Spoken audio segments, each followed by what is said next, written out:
Hi everybody, my guest today is Tom Longworth. Tom is a fellow Lefty guitarist. He's 40 years old and from Birmingham.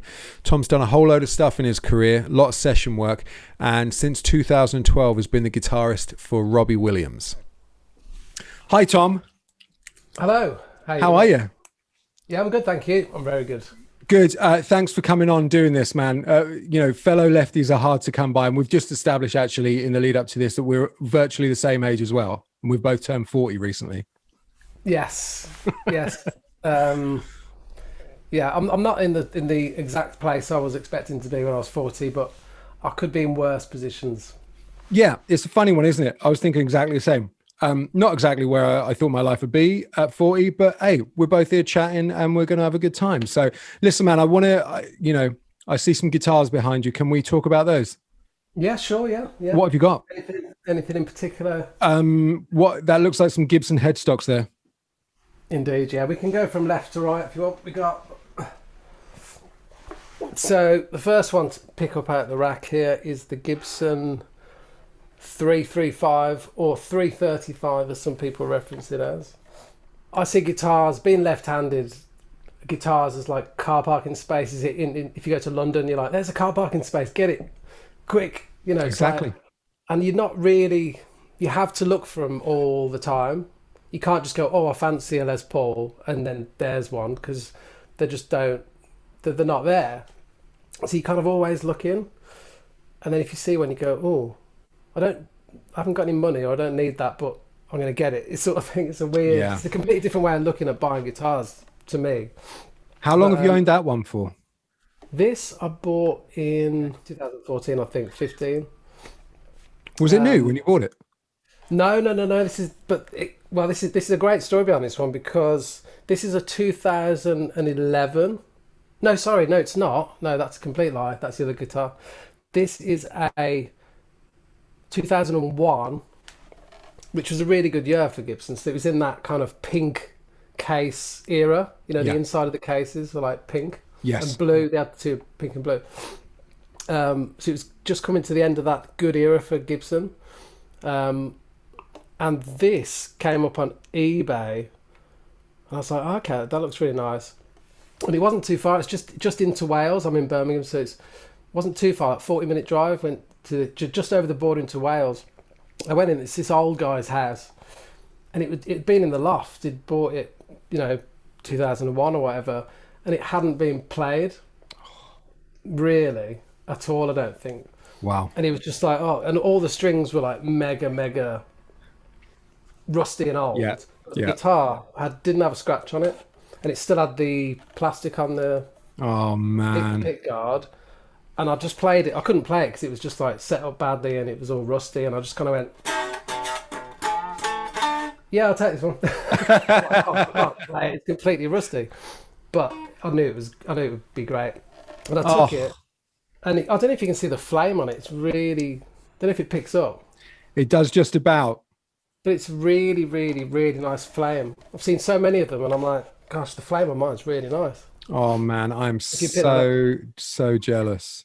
But yeah, I kind of wanted one ever since watching Back to the Future when I was a kid. Yeah, of course. That's it. I play guitar, but that wasn't the 335. That was or was it? Yeah. No, it was a 335. But the thing is, because that was set in 1955, it was actually factually wrong because that didn't come out until 57 or something like that, did they? So I think it was like 59, whatever it was. Great, man. Yeah, it didn't exist at the time of the film, but it had the block inlays and it had the different sort of selector and stuff on it. But it's in this vein, I've always wanted one of these. I kind of use this, kind of like a blues jazz thing. Yeah. Or more jazz blues, Spinal Tap quote, if anybody missed that. I actually watched it 2 nights ago. It never gets old, does it? Do you know what we're going to do? We're going to come back to more of your guitars a little bit later, but I think what we'll do now is we're going to go back, not quite to 1955, but I want to talk about your early years, man. So where did it all start? When did you first start playing? I want to know who were your heroes? What made you pick it up? and what was your first guitar, that sort of thing? Well, basically, I was about 10 years old and I started getting into. I've always been into music since I was about 5. You know, I was listening to like. I loved Michael Jackson, all that kind of stuff. But back then, you didn't really know. It was just the sound.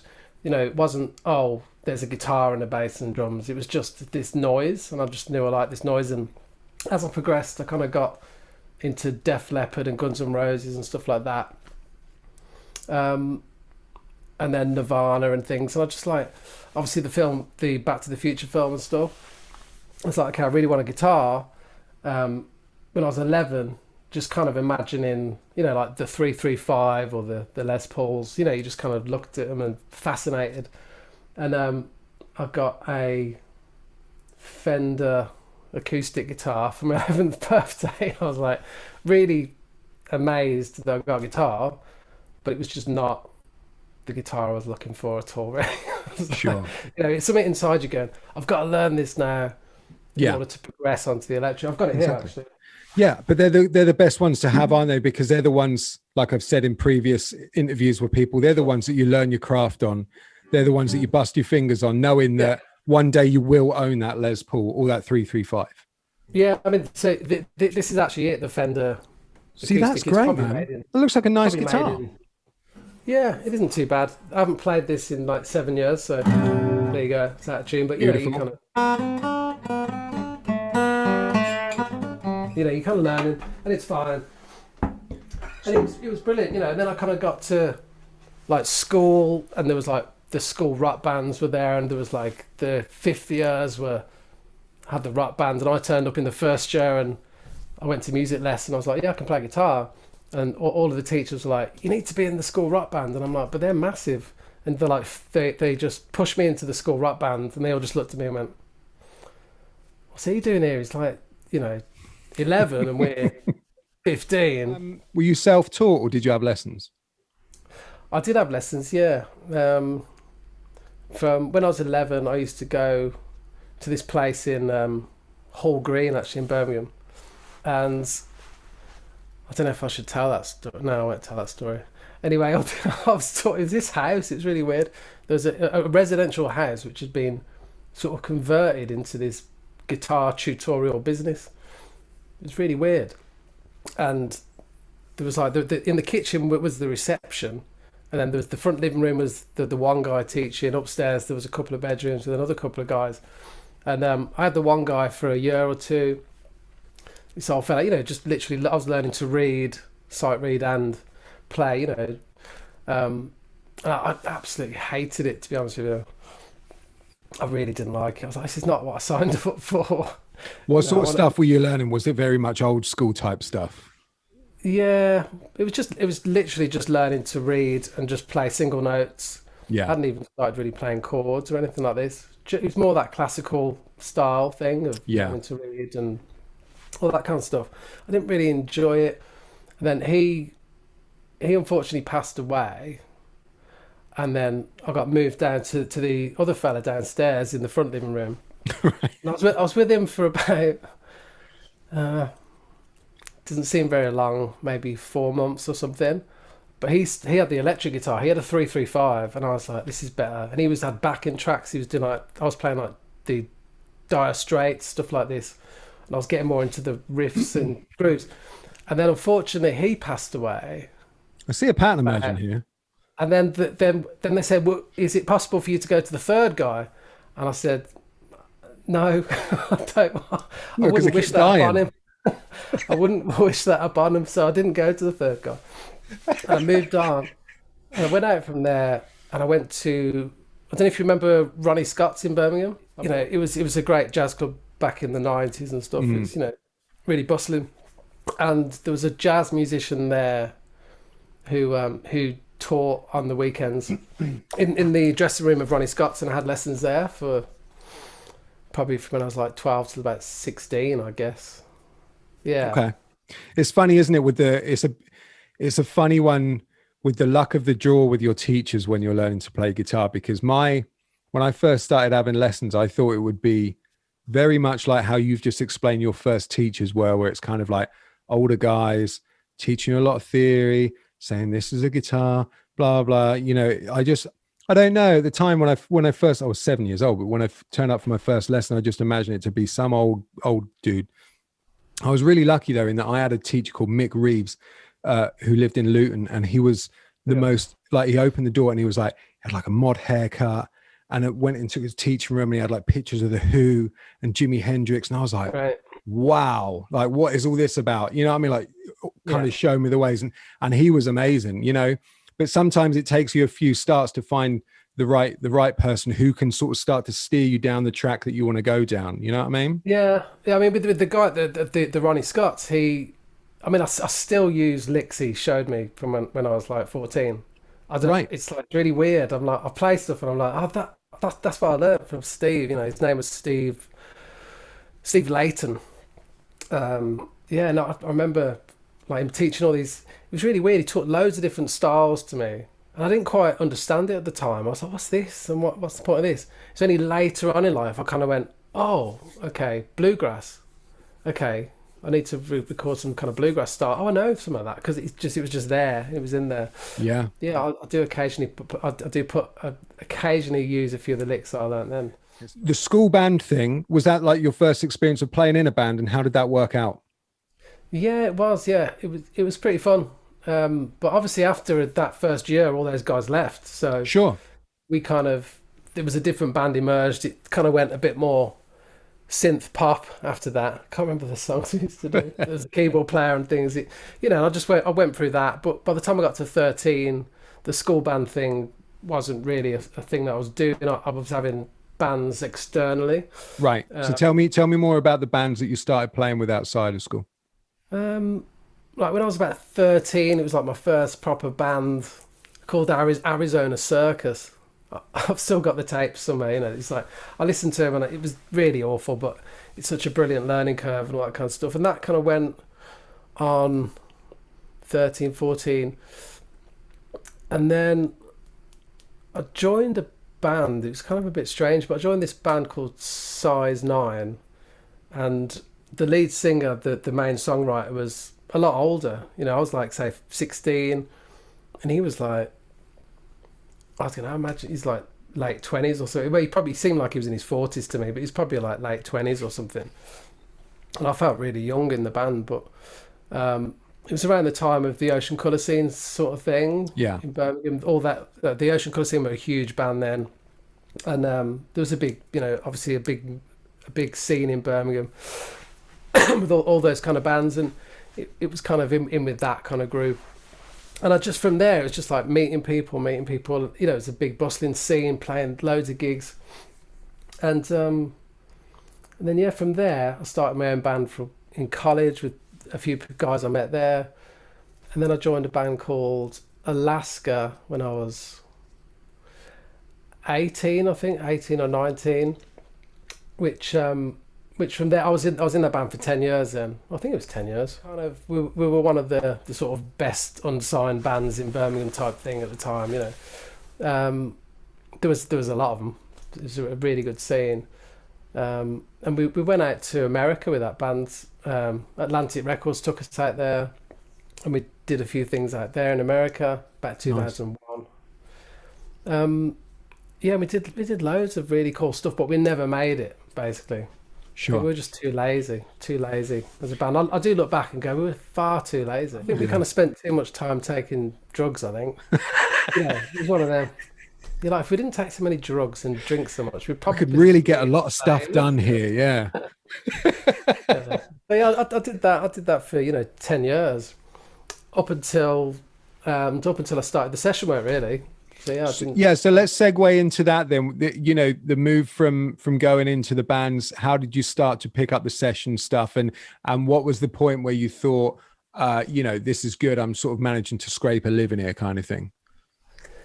Yeah, I mean, I got into the session world through Carl Brazil, who was the drummer in my band in the kind of early 2000s, and we'd played in a few local bands together. He went on to play with James Blunt, and he, you know, He's always been a session player since he was, you know, born. He's one of these guys. He's just amazing musician, plays with everyone, and he was doing the original bands and also session work and stuff, and he was just doing everything. But he started to do really well in the session world, and he kept going to me, Tom, I want you to come and do this and that, and I'm like, I've got a job, I can't just up and leave. I've got the band and stuff. And he was just always doing stuff, and I was kind of just knew what was going on. That's how I met Malcolm. Sure. Originally. Malcolm, all these different people, I started to hear of people. And then the one day he was like, right, I'm playing with Natalie Imbruglia, and she needs a completely new band. She hasn't got a band, and I really want you to do it. And it was at the time where the band I was in, it was kind of coming to an end. It was just, everyone was, had enough of it, basically. And I was getting a bit disillusioned with the band, and I was in a bit of a dead-end job working in an office. And I was like, right, that's the perfect time now to step in. So I was just really lucky to have met people along my musical journey who had done well for themselves as well. And, it's a bit of an inroad in there, It's not what you know, it's who you know. So, yeah. And I kind of went into that, and I did that for a while, a year or two, and I was like, okay, I'm making a bit of money, this is great. And then it kind of got a bit quiet, and I was like, oh my gosh, what am I going to do now? Things have gone quiet. I don't understand. I'd never had a job where it worked like that. It really perplexed me for quite a while, where I'd get, a sum of money where I was like, okay, I've got some money there, but then I might have 3 months, 4 months where I'm not doing anything. Exactly. I've got no money. Yeah. I was so used to having this, a regular job, and every month you've got a set amount of money. Sure. A completely different way of working for me, and I was just a bit confused. And I was like, shit, I've got no money. But then I kind of went a little bit into the kind of, what do you call it? Like wedding band sort of thing. Function bands, that sort of thing. Function cover bands, yeah. All that kind of stuff I got into. It was Jamie Little actually put me up for a few gigs. If you know Jamie Little, drummer. I don't think I do. He's a great drummer. He's from Birmingham. I can't think who he plays with off the top of my head. But yeah, he kind of put me forward for a few gigs there, which really helped me out for this year. But the whole year I was doing just function gigs, and I was like, great, I'm earning a bit of money, brilliant.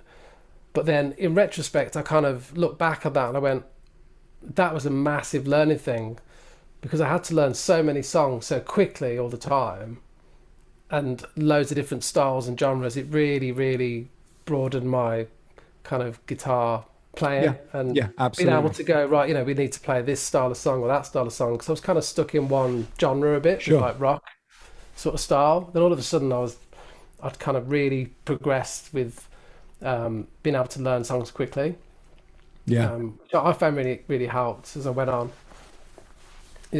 After that, because it wasn't long after that I got the call to play in Rob's band, the Robbie Williams band.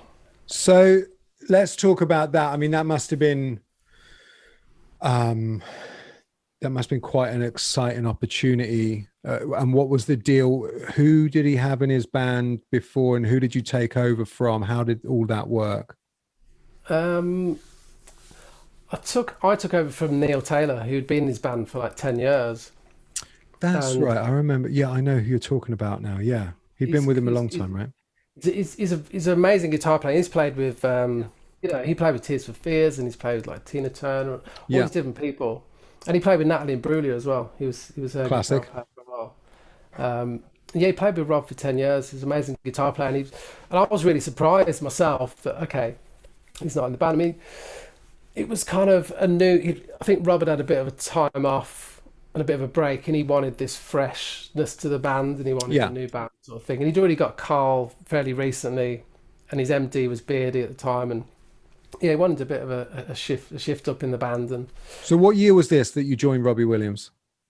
2012. Okay. What was the first gig with him? And where was it? Do you remember? Yeah. I feel there's a story here. Oh God. Yes. It was in Cancun. Okay. Nice. It was Philip Green's daughter's 21st birthday party.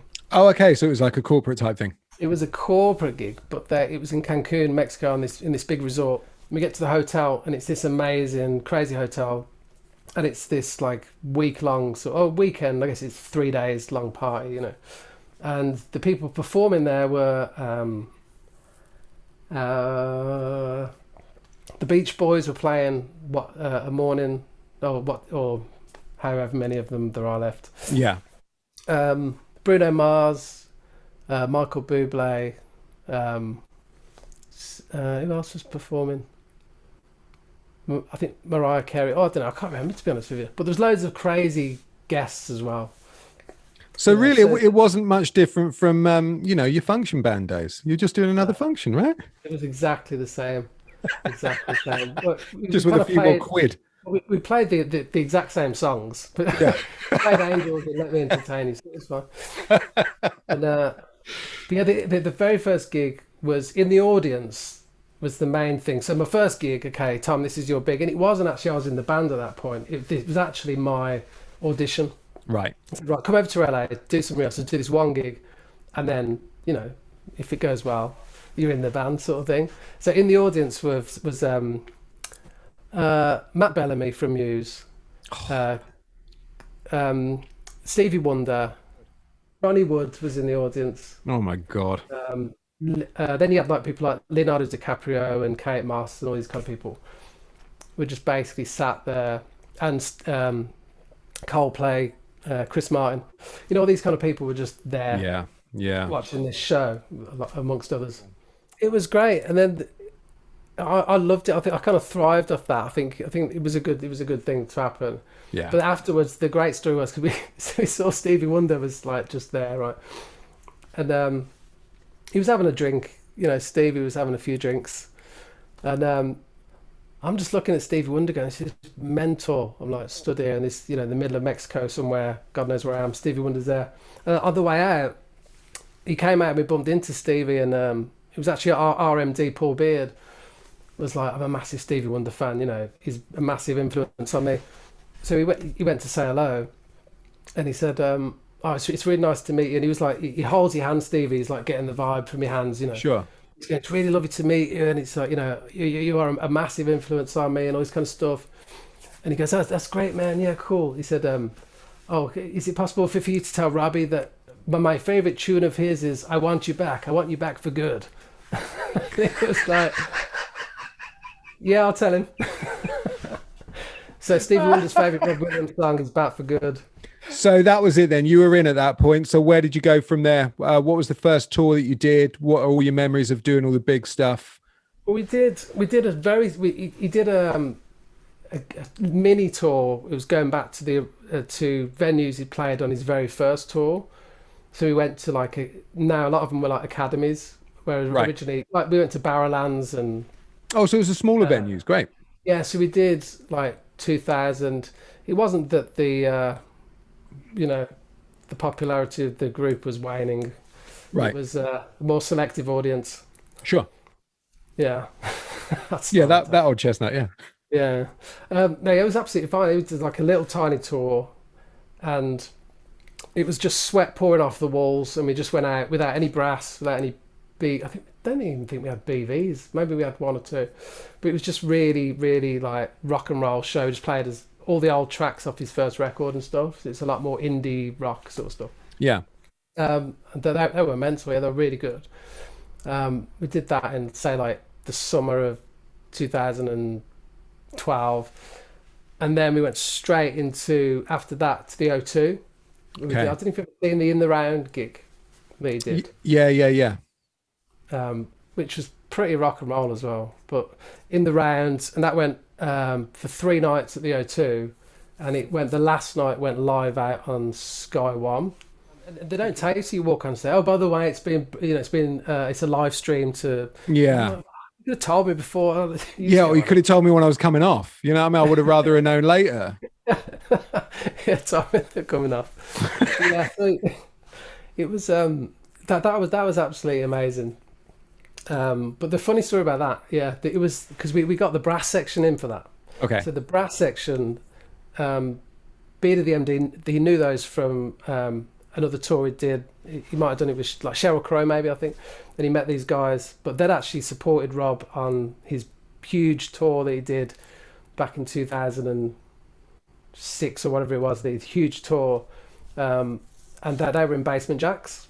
Right. And they joined Rob's band. They were really, really excited. We had a load of rehearsals, for 3 weeks, a month, whatever it was, 2 months.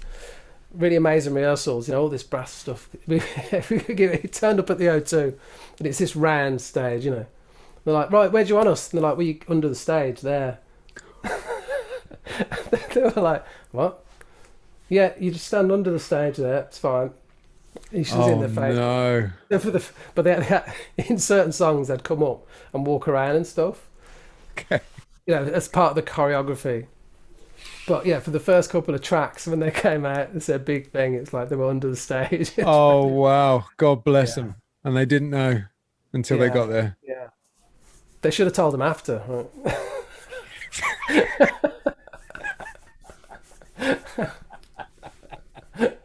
After the gig. By the way, you're under the stage. Yeah, by the way, you should have been under the stage. Yeah, what were you doing up there? So where did it go from there? What was your basically like the following years after that? What was your schedule like, and how often did you tour? And give me some of the examples of things you did.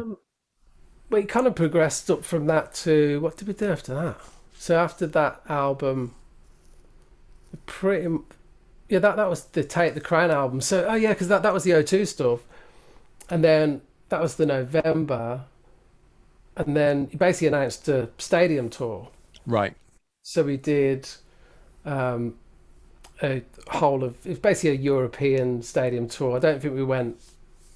Did we go to Australia? Perhaps we did. I can't remember, to be honest. But we did like a huge... We did 4 nights at Wembley, I think. Okay. 4, 5.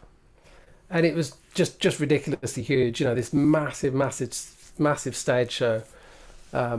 Which is really, really good. And that went all the way around Europe and kind of ended up in Bratislava somewhere. It's one of them ones, you don't know where you are. It just goes off. Yeah. And you're off and that's it. And every night it just melds into one. I haven't got a clue where I am. I'm just, sure. Yeah, I'll play. I'm in Norway. Great, let's go. Yeah. So our mutual friend that we've mentioned, Malcolm Moore. So there I was a few years ago. We were in town. We were having a pint.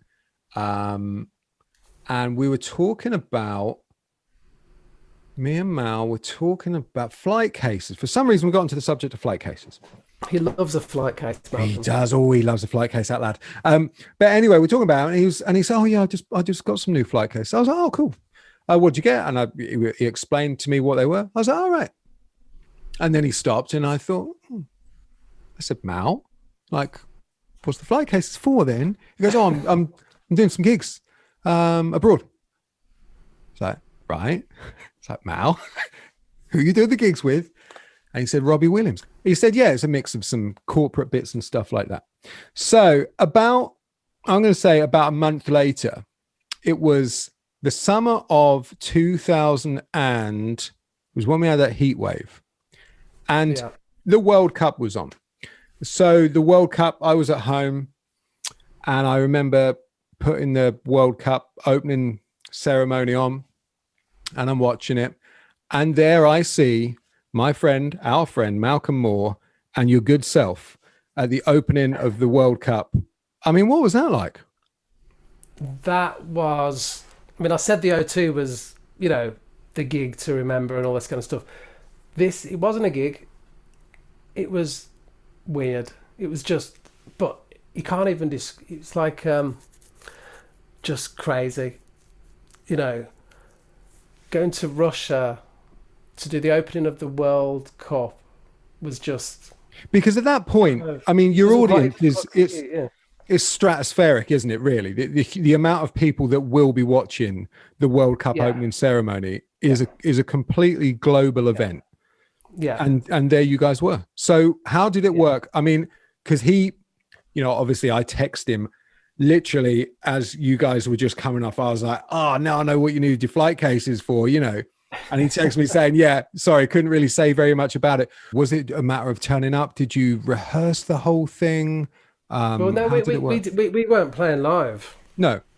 We were miming, but we were miming to your own tracks. Yeah.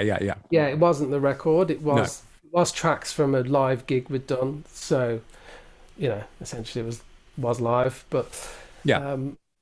but he was singing live. He had to go and do loads of rehearsals. He went down, Rob, with there was an opera singer came out and all this kind of stuff. He did loads and loads of rehearsals, which he does admit himself, he doesn't like rehearsing. He just likes going on stage and just doing his thing. He had to rehearse for this. It was like part of the thing of, got to go and do it. And he came out and all of us are just miming, we're just looking around, just kind of going, what on earth is going on? All this stuff going on around, all these dances and the whole thing and the crowd so we don't have to do anything. We're just standing there, just trying to look cool. And he sings the best I've ever heard him sing. I'm like, he sang really well on that show. It's because he was there for 3 days rehearsing it. Yeah. he did all the hard work, and we just turned up. Just turned up and didn't even have to play live on the day. With that gig, because we came out, say if the pitches, I don't know if like this, we came out the tunnel here and the stage in the middle, and Rob came on from here like this, and after the show, all the band went like this out of the place, and the camera's still here on Rob. But in the UK, they cut to a break. The ITV cut to a break, so they didn't do Rock DJ. Whereas the rest of the world carried on with Rock DJ. Remember the bit where he put his middle finger up? That's right. There? Yeah. That wasn't on the telly in England. Okay. But the rest of the world did, so it was a bit confusing for some people. But what I had to do for Rock DJ was, I'm in the middle, everyone runs off. I had to run this way, all the way to the goal, whilst they drag, because they take off all that stuff on the pitch. It's an actual sheet, of pictures and whatever. And it's like a military operation. All these guys dragging this stuff off so the pitch is clear. And I had to run off before they started doing this. And I'm over by the goal. Rob's still singing here, Rock DJ. And then it's coming towards the guitar solo. So I've got to get all the way down here, then all the way down here, and get to them just in time for the guitar solo section at the end. So I'm jumping down, and then I'm joining. It's just Rob and some dancers and me, and I've just got the guitar doing this guitar solo, and I've got some pictures of it. It's really cool. But were you out of breath at that point though? I was just like, what am I doing? It's just really weird. But you would have had to rehearse that, right? They would have had to say to you, your marker is here. You've then got to go down there because of all the camera angles and all that. I rehearsed it once, yeah. Okay. Maybe on the day, I can't remember. Okay. But it might have been the day before, actually. I think we did the day before. But yeah, it was a real quick rehearsal for that. Yeah, I can run over there. That's fine. Yeah, exactly. Easy. I've got good timing. I'll be there. Don't worry. And I was there. But the funny thing is, after, everyone went off into the tunnel. So it's literally 10 feet into the tunnel. But for some reason, they said to me, you've got to run back to where you came from, which is now, all the way back over here. So by this point, there's no one on the pitch. And everyone's gone. So I'm the only person on the pitch. And I have to run with a guitar, dressed like, I don't know what I'm dressed like, some kind of rock and roll Dracula or something, running across the full crowd. So I'm the only person on the pitch with all the crowd and everything. What? I was just like, this is so weird. And then I've got a friend called Dion Dublin. Don't know if you know Dion. He's the name rings a bell, pundit. yeah. Oh yeah, he does Homes Under the Hammer and all that stuff. Yeah. As well. Dion, and he was commentating there, and he filmed me running across the pitch. So I've got a video of this World Cup pitch with just me and a guitar running across it. Oh, amazing! Yeah. That was weird. That was really weird. Yeah, man. See, I didn't sign up for that either. I didn't sign up for running across a football pitch. The World Cup. Listen, it could have been worse. You could have been, like the brass section, and you could have been under the stage. Yeah, so. At least I was in the shot. Which right. Helps. The 9 times out of 10 you're not in the shot. No, exactly. So when was the last time you guys went out? Was it last year you were doing stuff? We went out. Not, it wouldn't have been last year. We did a Christmas album 2019 leading into 2020. Right, okay.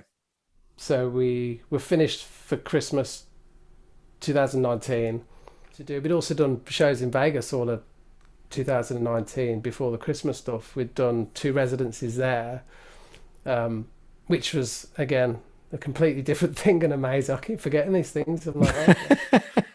Yeah, I forgot I played Vegas. So how long were they? How long were the residencies for? 2 weeks. Okay. A couple of weeks at a time, maybe 3 shows a week, 3, 6. Yeah, we did about 7 or 8 shows, maybe. Yeah, about 2.5 weeks, 3 weeks each, and we did one like 2019 back in like sort of March time, and then we did one in the summer, about June, July. See, that must be great, man, because you're just in the same place. You're staying whatever digs you've got, and you just stroll into the gig each day, and you're in Vegas. It was my favorite because the one thing I always say to myself, right, I'm not getting paid for the gigs. The gigs are free. It's the traveling, yeah, and the rehearsing. I'm not a big fan of going into rehearsal sound check. So the gig's free, right? Yeah, that's what I'm live to do. But all the other stuff around it, that's what I'm getting paid for. Yeah, but Vegas, right? We got there. And it was like, right, we're not going to stay in the hotel because the hotel's too expensive and this, that, the other.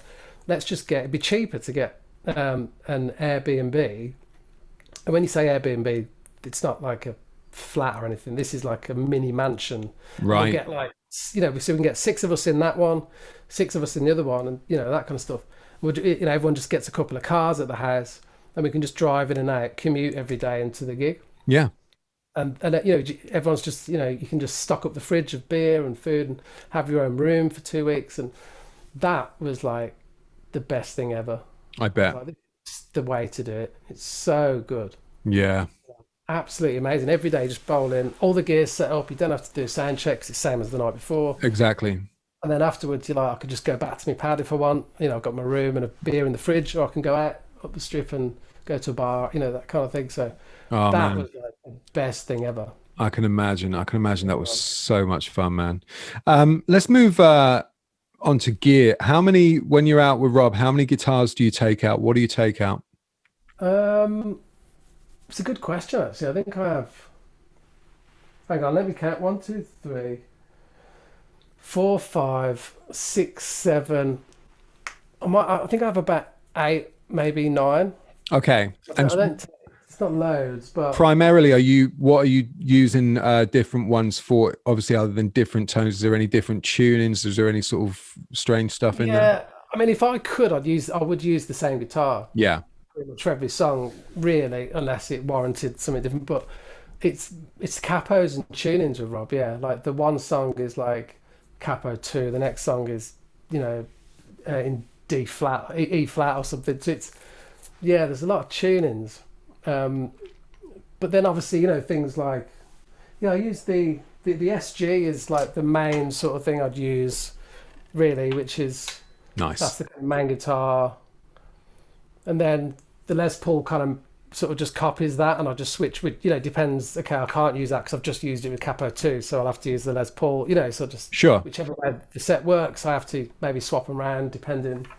And then the 335 I use for like the jazzier tunes. Or great. And which one of those guitars did you run around the football pitch in Russia with? Was it any of those? I took this actually. There it is. The Bill Nash Telecaster. Very nice. It's run the equivalent of half a marathon around a Russian football pitch.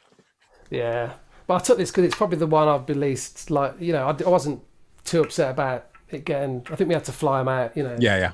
On the plane or something. So I don't really like taking stuff out that's, you have to put it through the conveyor belt thing. I don't really like doing that. So yeah, you seem very much a man after my own taste in terms of Les Pauls and Marshalls and bare knuckle pickups. Is that right? Yes, they've all got bare knuckles in, as far as I'm aware. So what do you use? Because tell me some of the models, because I love them too. The bare knuckle models? Yeah, which ones do you have in your guitars? Do you know?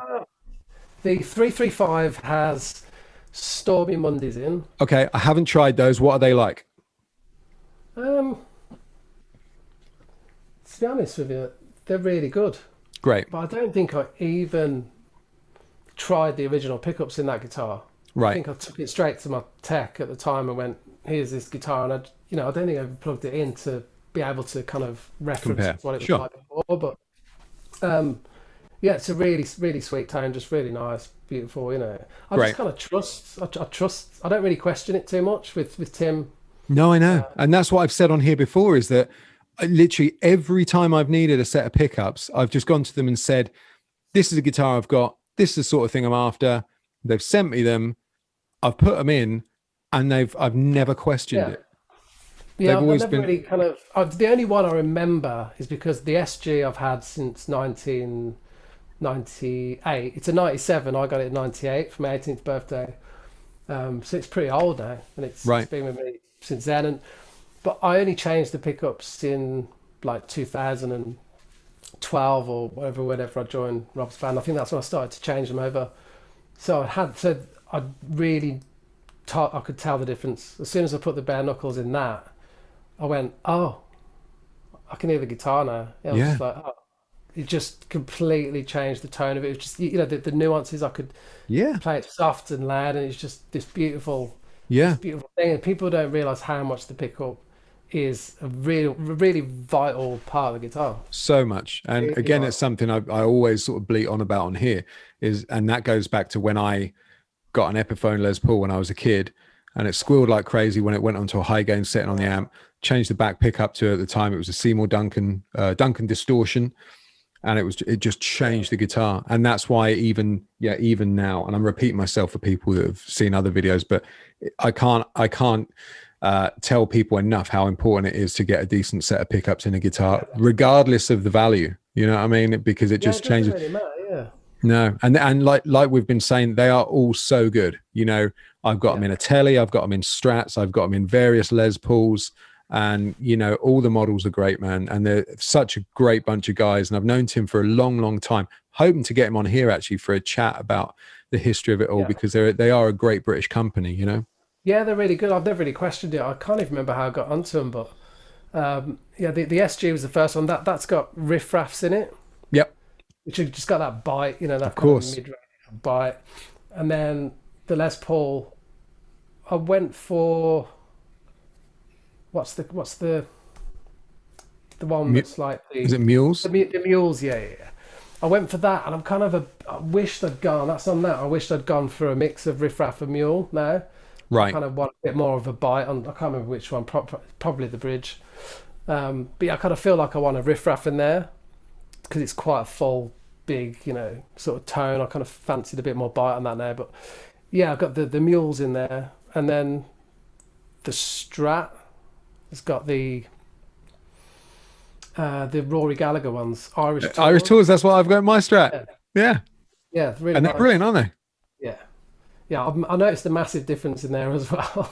Yeah. I was like, oh my gosh, yeah. I mean, in fact, the Irish Tours I've got are in a Mexican Strat that I bought, and they just sound, I mean, compared to the pickups that were in a Mexican Strat, you know, my God, they brought the whole thing to life, you know, absolutely incredible.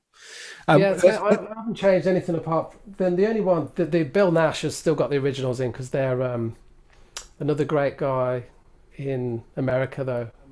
But yeah, like if you're talking about original guitars and not changing the pickups, I've got an Ibanez 1976 Les Paul copy. Have you? Which was actually my first electric guitar. Okay. I haven't got it yet, but that I've never changed the pickups in that because it has this sound which, of course, can't describe the sound. It's really weird. Bizarrely, and on the flip side of this, I just did a video with my 1976 Fender Strat, which when I was a kid, I changed the bridge pickup to a Seymour Duncan Hot Rails, which is like the most ridiculous high gain pickup, which at the time I thought, this sounds amazing. But now I really wish I would have left that. And I don't even have the pickup. The original pickup's long gone. The other two are the originals, but it's funny the things that you do, you know what I mean? Yes. Let's talk about amps, man, because you use Marshall, is that right? Yeah, I do. Yeah. So what do you take out with you at the moment? What's the current amps of choice that you use? I mean, it's changing all the time. At the minute, unfortunately, the amp of choice is the Kemper. Of course. Which it's a bit like, but it's really versatile. It's great, and because we were doing loads of things like, you know, we're flying out to America, then we're coming back and doing gigs in London. We played like Hyde Park just after Vegas and stuff. I just, you know, I get a USB stick, bring it on a plane, plug it in, and then it's exactly the same. And yeah, you know, it kind of really worked for that, being able to go from, you know, a situation to another situation really easily. Yes. But before that, we were mixing the two together. I was using the Kemper and amps. I still do always have an amp on stage, just a monitor. It's always a Marshall cab on stage. And that's a live cab. Yeah, I always have that on, and I do have it mic'd up. So if anyone wants the real sort of cab put in, they can. Yeah. But yeah, I used to run, like back in the days when we were doing those O2 shows and the Take the Crown Stadium tour. That was all Marshall's, Marshall 2204 JCM 850 watt head. That's the one. Yeah. And, I was running it at the same time as the Vintage Modern. Yeah, I love that amp. Yeah. I might have seen you demo that. No, not me. The guy who demoed that had hair. I'm getting confused then. Yeah, that guy was far younger and had more hair than me. Couldn't have been me. But he was left-handed, but that's purely coincidental. But yeah, the interesting thing is I've always used Marshalls ever since I've realised how they work and what exactly they do. But for years I was using a Fender combo, and you kind of think, I'm using a Fender, but what I was doing was adding constantly on pedal the Marshall Blues Breaker, the original one. Yeah, so this was the pedal that I always had that was on into the Fender amp.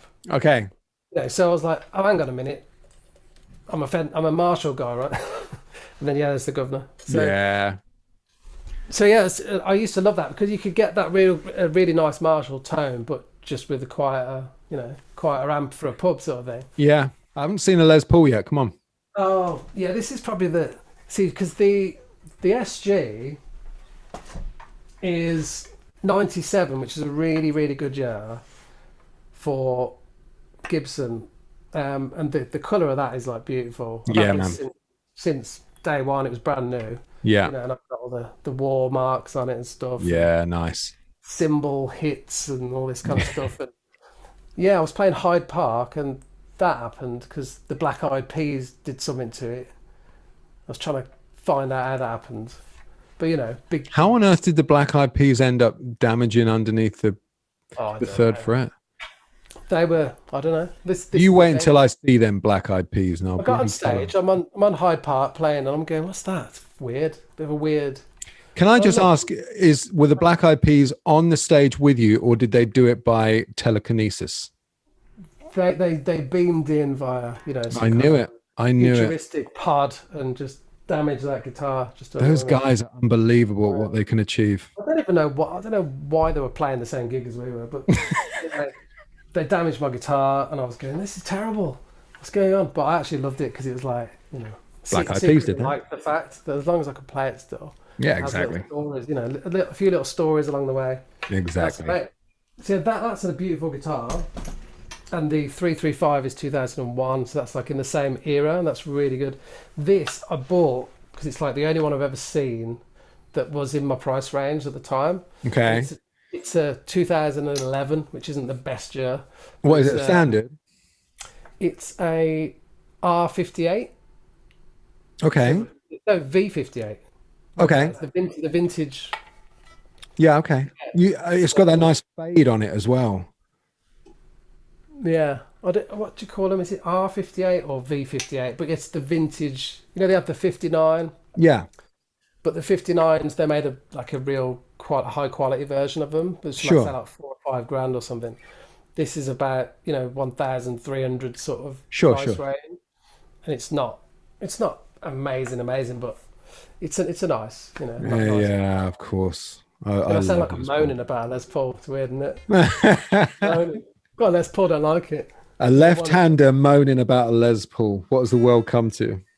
But yeah, it's got the big baseball neck sort of thing, which I'm not actually a massive fan of the big necks. I prefer the SGs, the 335 slimmer thing, but you know, it's got a nice tone. So I've used it loads recently, recording. Oh yeah, the one thing, I've started a band, which is great. It's good to mention. Nice. Join a virtual band because we haven't seen each other ever.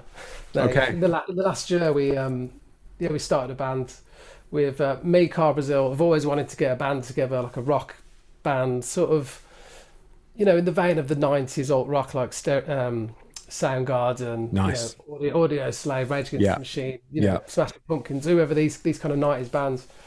And we've got an amazing singer from Birmingham, Dave Taylor, and a bass player friend of ours, Ray Loverock, and we've started doing that. And I've been writing at home, and we've just been doing it over WhatsApp, like, you know, messaging ideas and things, and I'm just doing a little bit of demo stuff at home, and we've pretty much written a whole album, which is great. So that's something to look forward to. It's been keeping me going, to be honest. If it wasn't, have you got a name for the band yet? Yeah, we're going to be called Herd. Herd. Like it. Yeah, there was a band called The Herd back in the 60s, but sure, I'm sure. Yeah, I think you'll be all right. Yeah, you'll be all right. Yeah.